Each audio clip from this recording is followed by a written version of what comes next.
Okay, peace everybody watching. This is Verbal Vortex episode 7 and we have a special guest here. Do you mind stating your name for the people at home watching? I go by the name of Nate. That's about it, mate. Spit some bars. Spit some bars, tell my story. Yeah, I'm just an average guy. Well, it's a pleasure to have you on the show. Respect, brother. And I got some questions for you. So the first question is, what inspired you to create the album Rebelution, and how does it reflect your artistic journey? It's a good question. I would say that in the time of the pandemic, it kind of sparked something within me to voice my opinions, to voice, you know, my thoughts on what was happening. Yeah, that's really all I can say. That I just wanted to get everything off my chest that I felt at that time, that I felt needed to be said, and what I felt other people needed to hear. For various reasons, they might have been feeling the same way, and it was kind of just a thing to let them know that they're not alone. Yeah, so I would say just something in me sparked. For me, it just shows me where I was at that time. You know, so I look back on it and I feel the emotions that I felt writing it. And I think like it's captured. That point in time has been captured nicely, where I was mentally, everything like that. And I've put it down in a project. And yeah, it will always be there. It will always be there for forever. But looking at it from an artistic journey, shall I say, I'm always, what's the word? I'm always quite relaxed, quite placid. My music is very mellow, with nice, like, undertone messages, you know. So Rebelution is a little bit harder, I felt. It's a little bit kind of more aggressive. So it just reflected on that moment in time, to be honest, because that's exactly how I felt, bruv. Can you share some of the key themes and messages explored in your album Rebelution? Well, there was 13 tracks on the album, and the theme was always the same. It was system banging, government lynching. Yeah. Like, yeah, it was just pro-life. It was pro-life, pro-choice, anti-establishment. Like that is kind of what I represent. I represent like myself, and nobody's gonna tell me what I have to do and what I have to put inside my body. There's no way. So yeah. I don't know if I answered the question. No, you answered the question, bro. How did the reception of Rebelution influence your approach to your following projects? Do you know what? I don't think it was more to do with the reaction. Is that the question, sorry? Yeah, how did the reception of Rebelution influence? So yeah, it wasn't really the reception that I got from anybody. It was more, I kind of felt that Rebelution was like the problem. Yeah, so I was telling everyone the problem, or giving my experience of the problem. In some of those tracks, there were solutions. But I felt Infernate was a lot more solution based. It was a lot more like, these are the answers, and the answers all lie within you. So it's kind of like, right, we all know that we don't trust the government. We all know this, we all know that. So Infernate kind of was, what do you do about it? How do you go about it? And yeah, like, because we all know, and we all don't trust the government. So we can continue living our lives knowing that and listening to them, or we can put power within ourselves and do what we need to do to better ourselves. So would you say like Rebelution and Infernate unconsciously was like a part 1 and part 2? You could say that, yeah. I remember getting a bit of feedback from Infernate, and people were quite surprised that it wasn't like Rebelution, and they were comparing it to Rebelution, but it was never gonna be like it. It was always intended to be more kind of self-based, more kind of like enlightenment. So for me at that moment in time, it was a lot more like I say, solution-based, and the things that I need to do to get away from the craziness.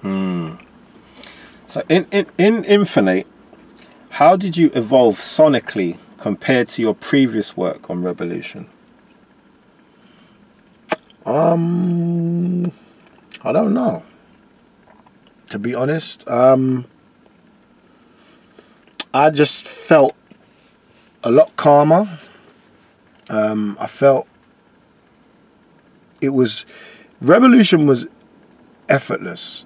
I sat down, and it was almost like something was channeling within. And the maddest thing is that before I wrote Rebelution, I had writer's block for years, bruv. I had writer's block for years. I was uninterested in music, in writing music. And then like during the pandemic, something sparked, and then that was it. The pen was just going, and I was just writing tunes left, right and center, effortlessly. Similar happened with Infernate, straight off of the back, but it wasn't. It was more kind of like, you know what? Everyone knows the problems. Like let's look for something else. So yeah, I don't really know, bruv. To be honest with you. Sorry.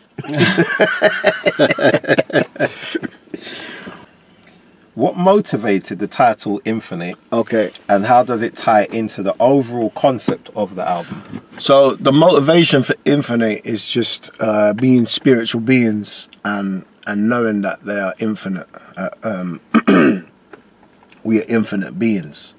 We're light beings, and that inspired me to create the name, which also is a play of the name Nate, and obviously infinite, combined the two, Infernate. So it's kind of just like yeah, it just works really well.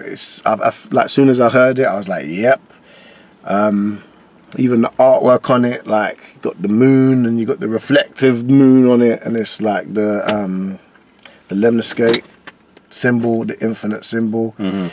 Yeah, so everything just seemed to work really well, and yeah, bruv, that was that. Can you delve into the creative process behind your album Infernate and how it differed from your previous work?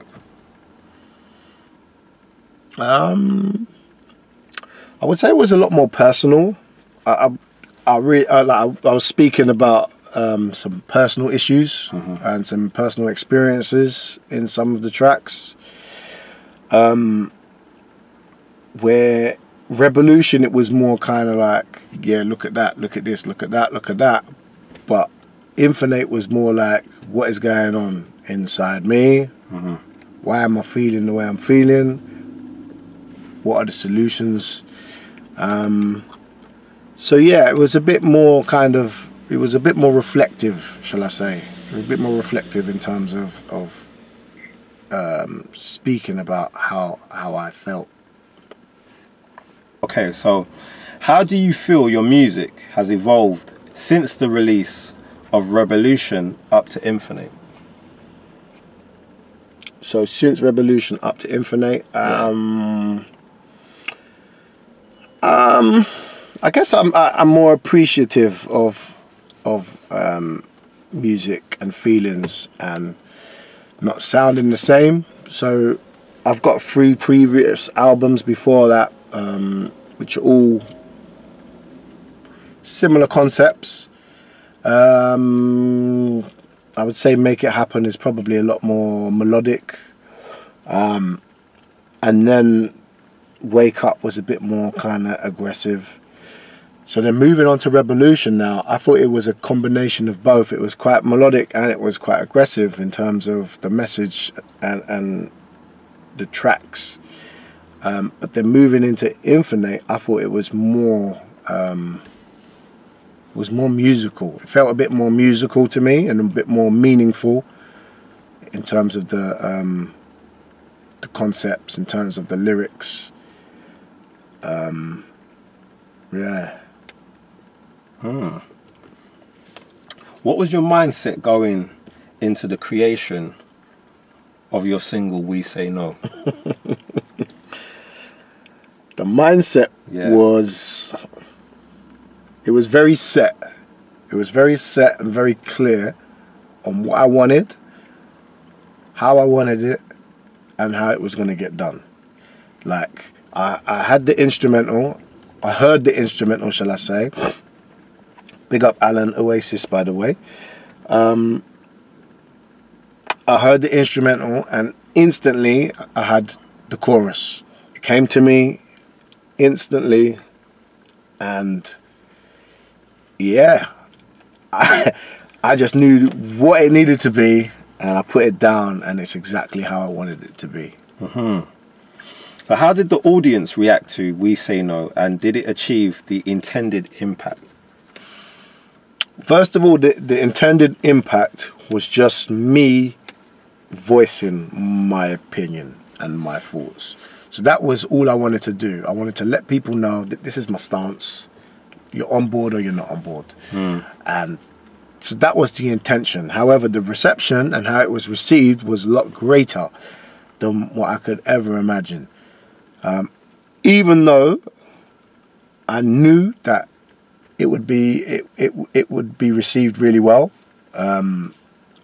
because I felt it would connect with a lot of people. I felt a lot of people would be feeling very similar to it at the time. So yeah, I just knew it was going to be a good song. I knew it was going to be received well. I didn't know how well it was going to be received. And that's worldwide. I was getting people messaging me from Australia, and when I say people, I mean like by the hundreds. Australia, Canada, Finland, like places that I couldn't imagine, bruv. So what inspired the lyrics and the music video for We Say No? So it was just, like I say, bro, it's that pandemic was the inspiration. It was the kind of rebellious attitude that you can't tell me nothing. And then I thought, what better way to do a music video to such an anthem, because that's what it was. It was an anthem. It was an anthem to the pandemic. And what better way to shoot a video than at a march? I was a regular attendee at marches. You know what I mean? Big up the site. I saw you come a couple times. You know what I mean? Doing the thing. But yeah, making a stand. What it meant.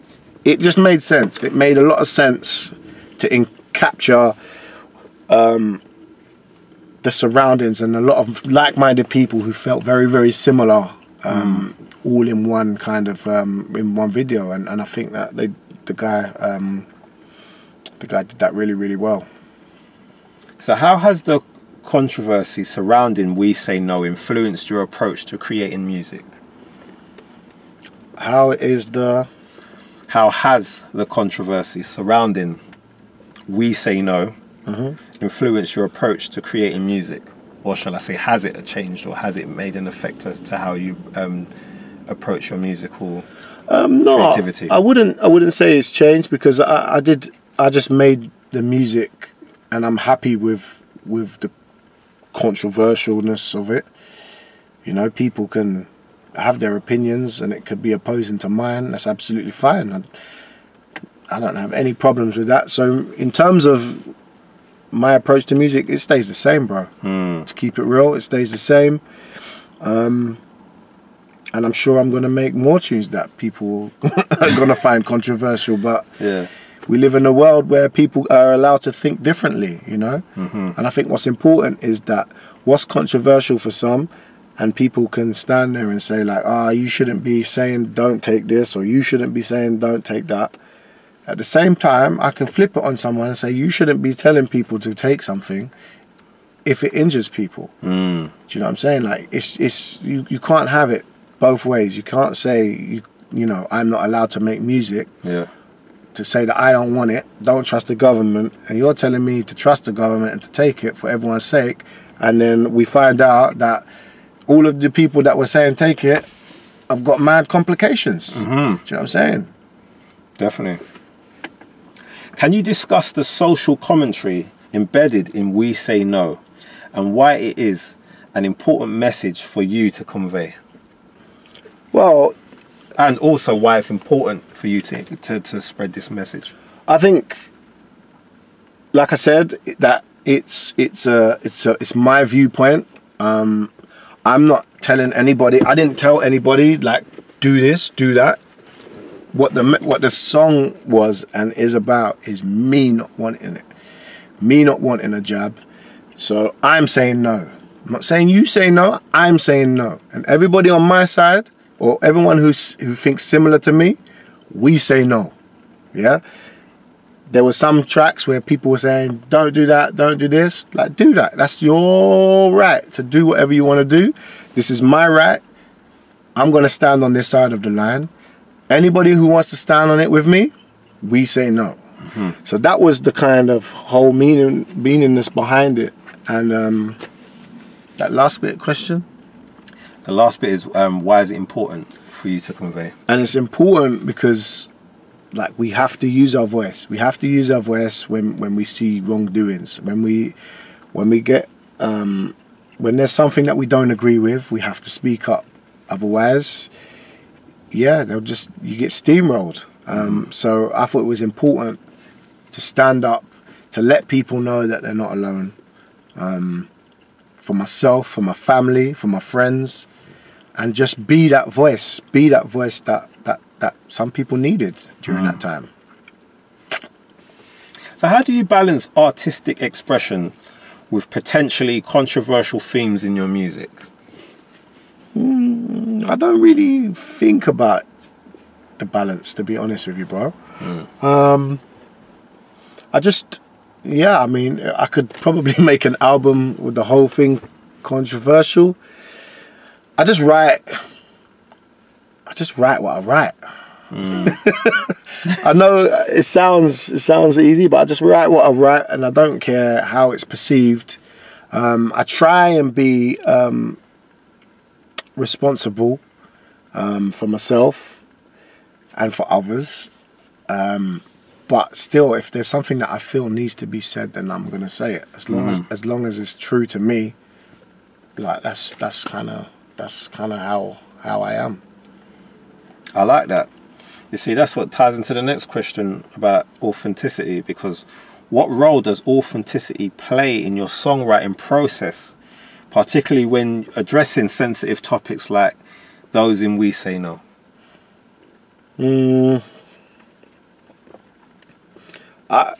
I guess, like, nothing that I write is fake. Everything I write is from the heart, it's from the soul, and it's pure. Whether people agree with it or not, that is my truth at that moment in time. And yeah, I don't know. That's all I can really say, brother, about that. It's true. It's real. You won't get any fakeness from me on in my music. What you see is what you get. How has your personal experiences shaped your perspectives on issues tackled in your music, such as those in We Say No? What do you mean? Like, are you a person who, majority of the time, draws from personal experiences, and like, is your music your journal? My music is my journal. It's my outlet. It's my way of expressing myself. and without it, I would have a lot of negative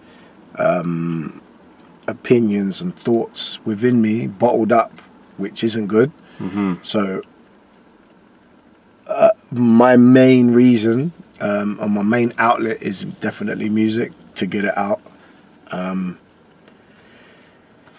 Yeah, sorry. That's cool. It's cool, bro. What do you hope listeners take away from your music?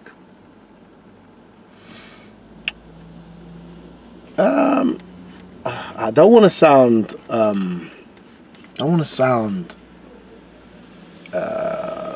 funny, but I don't care. Like, I make music for me, and everyone who listens to my music can turn around and say, I don't like your music. That's not going to stop me from making my music. So don't really care.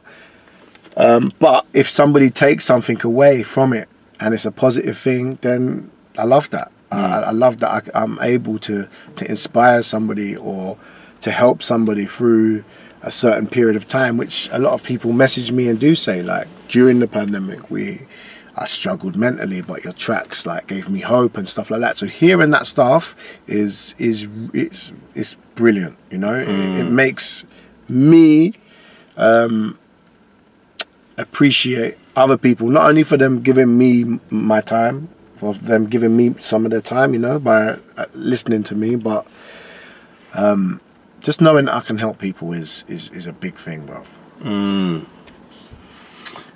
What I wanted to ask you is, what is the significance of the track order in both Rebelution and Infernate in telling your story? Like, was there an order? Was there a plan with how you structured both albums? Yes, and there always is with me. There always is. I always think about the order. I like to tell and paint a picture. And if you listen to it, it's kind of like a book.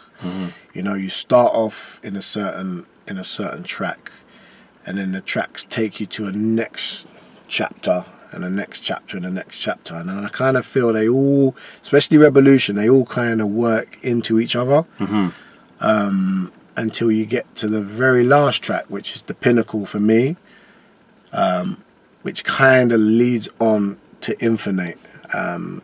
If you're actually listening, you can kind of see and hear, sorry, the way that the track is, or the way that the tracks are evolving. And then as you get to the end of Rebelution, it is literally a continuation from Infernate, straight from Rebelution, Right. in terms of the motives. Can you share any memorable moments or stories from the making of Rebelution and from the making of Infernate?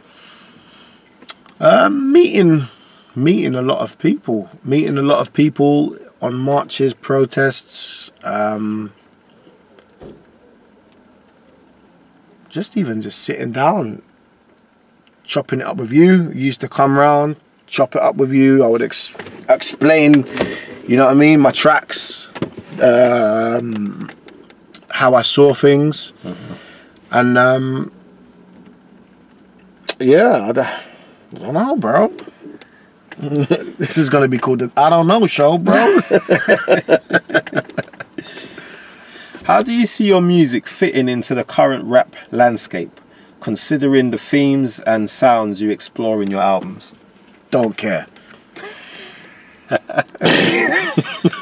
you know that answer though? Still, I said no. I like that answer. Do you? Because I'm not, like I say, I'm making music for me. I don't care what's going on outside of me in terms of the music industry. The industry is messed up anyway.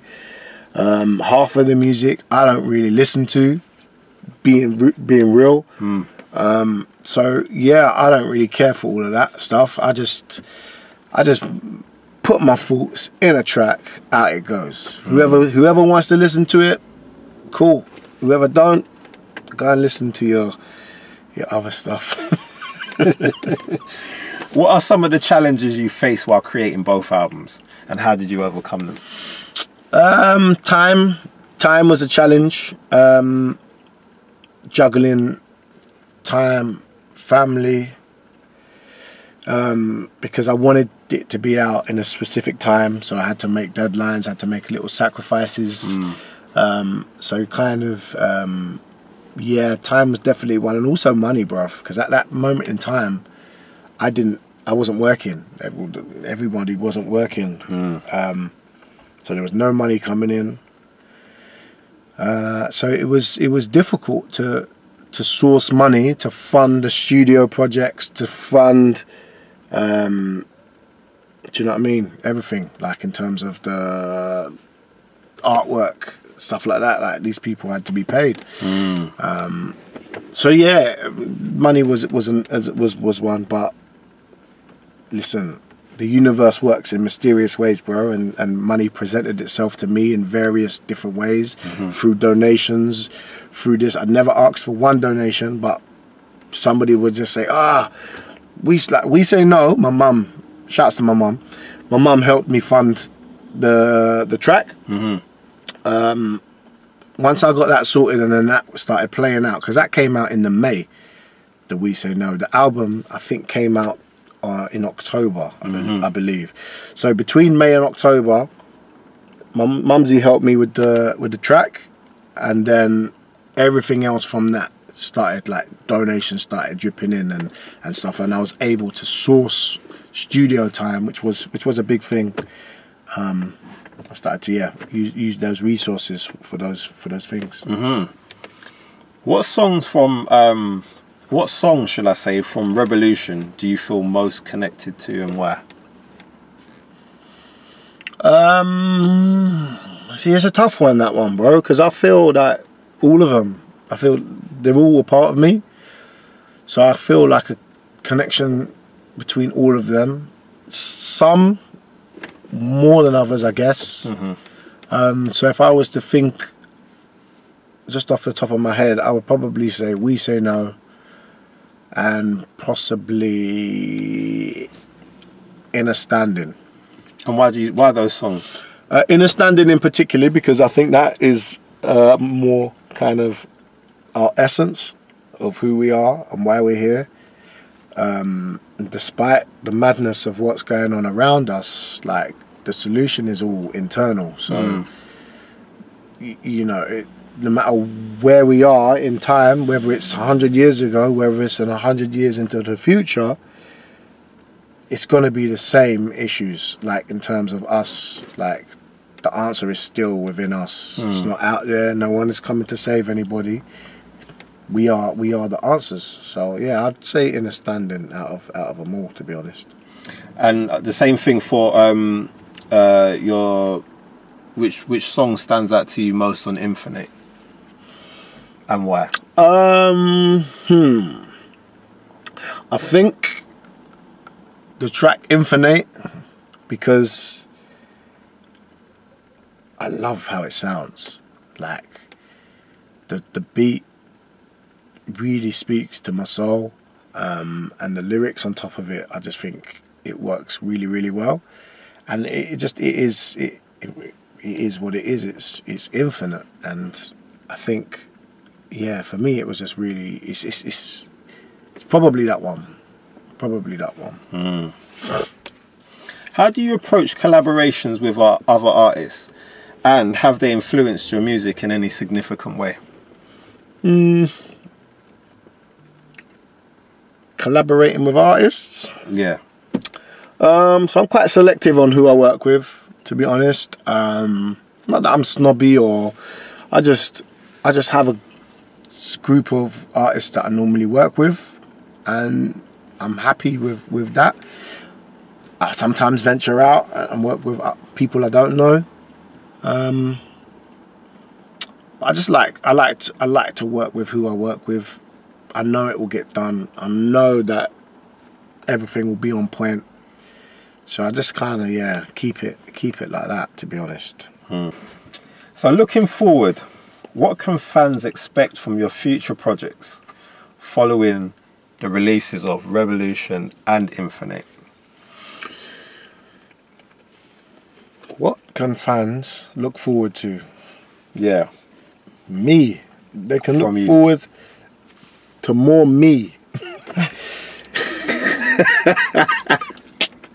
Because if you like my music, you like me. You like something. So I've got some albums in the pipeline. There's gonna be one that is quite similar to Rebelution, but not as, I don't know. It's just gonna be similar. Then I've got a next project, which is gonna be completely different to anything that I've done before.